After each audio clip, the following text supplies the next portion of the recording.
तर आता मी उपीट बनवते, तर त्यासाठी आता गरा चांगला भाजून घेतला. इकडे शेंगदाणा पण आपलं चांगलं भाजते ते, आणि मिरची आणि कांदा झटकीपट आता दोन्ही आता चिरून घेतलंय. तर इकडे आपली कोथिंबीर आहे, इकडं कोथिंबीर पाण्यात भिजत घातले म्हणजे सगळी रेती निघून जाते त्याच्यावरची. 2-3 पाण्यानं अशी धुवून घेते मस्तपैकी. आता तेल चांगलं तापलं, जिरं टाकून घेतलं. आता मी मिरची आणि कांदा टाकून घेतला.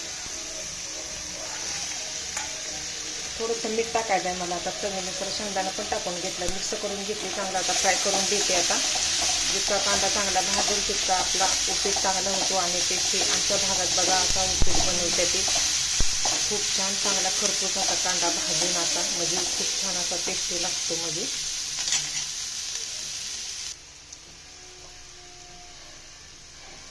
तर आता हा कलर येण्यासाठी हळद, भरपूर अशी कोथिंबीर टाकली की कांद्यातच टाकायची म्हणजे मिक्स होऊन जाते.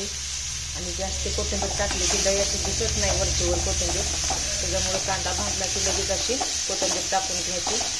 आणि त्याची चव पण अशी चांगली पाण्यात उतरते मस्तपैकी आणि खूप छान अशी लागते. मेथीच्या भाजीगत अशी बारीक होऊन जाते कोथिंबीर. तर आता पाणी ओतून घेते. आता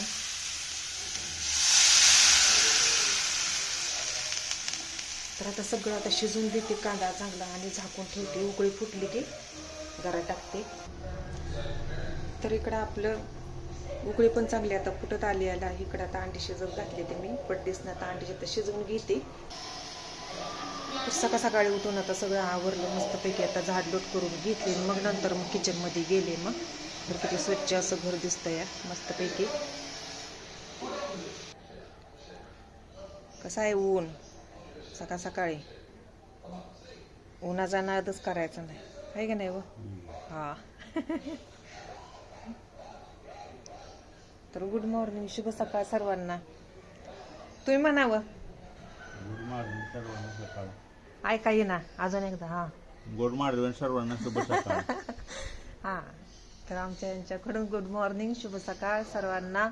तर आपला घरा पण आता शिजला या. तोपर्यंत इकडे झाडे झुडपं सगळे म्हटलं दाखवावी ती सकाळची ताजी टवटवीत फुलं किती छान अशी दिसते ती दाखवते तुम्हाला. आता जवळ जाते जरा मस्तपैकी. कशी आहे ती फुलं जास्वंदीची. आणि इकडं ऊन पण पडलंय. आपलं कसं ऊन पडलं या, तर भरपूर असं ऊन पडलंय इकडं. तर इथे माझा पसारा भरपूर असा पडलेला. स्वयंपाक करते म्हटल्यावर पसारा हा होणारच. तर चहा पाणी सगळं आवरून घेतलं मी आणि आता उपीट करायला सुरुवात केलेली. तर आता चांगली उकळी पण फुटली आहे. आपण पिठल्याला पीठ कसं करतो आता आदान ठेवतो तसं आता उकळी चांगली फुटली. पण कांदा अजून काही शिजला नाही. टोपानं उघडले की मला लगेच कळलं कांदा काही शिजलेला नाही, त्याच्यामुळे मी अजून झाकून ठेवते मस्तपैकी. आणि मग चांगला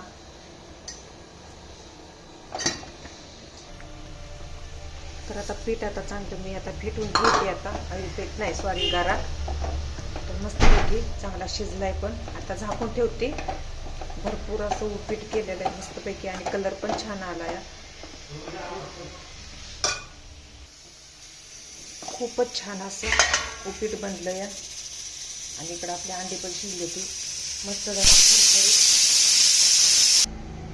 कमी तेलात आणि फडफडीत असा उपीट बनवून घेतला मी मस्त. तर नाश्ता सर्वांनी या सकाळी खायला, रोज बदलून. काल पोहे बनवलं होतं, तर आज मी बनवलं उपीट.